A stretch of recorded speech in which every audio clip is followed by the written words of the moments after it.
MCA अध्यक्षपदी अजिंक्य नाईक निवडणुकीत अजिंक्य नाईक यांची बिनविरोध निवड। अध्यक्षपदाच्या शर्यतीतून इतरांची माघार। अजिंक्य नाईक दुसऱ्यांदा एमसीए अध्यक्षपदी विराजमान होत आहेत।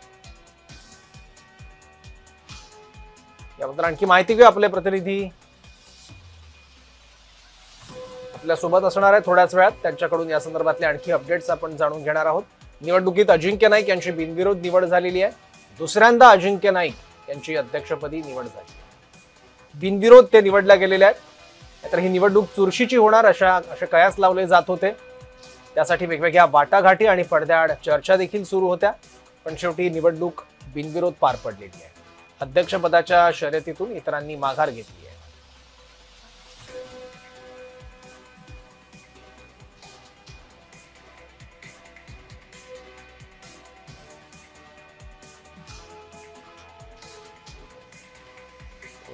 आणखी माहिती घेऊ आपले प्रतिनिधी आयुष आपल्या सोबत आहे। आयुष, अजिंक्य नाईक यांची पुन्हा एकदा एमसीएच्या अध्यक्षपदी निवड झाली आहे।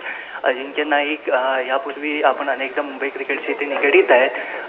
ते अजिंक्यदा आणि धवल कुलकर्णी यांच्याबरोबर देखील क्रिकेट खेळलेले आहेत आणि त्यांचा क्रिकेटचा अनुभव हा खूप चांगला आहे। त्यामुळे ते मुंबई क्रिकेटला पुढे नेऊ शकतात, म्हणून त्यांना ही जबाबदारी पुन्हा दिली आहे। ठीक आहे, धन्यवाद आयुष या माहितीबद्दल।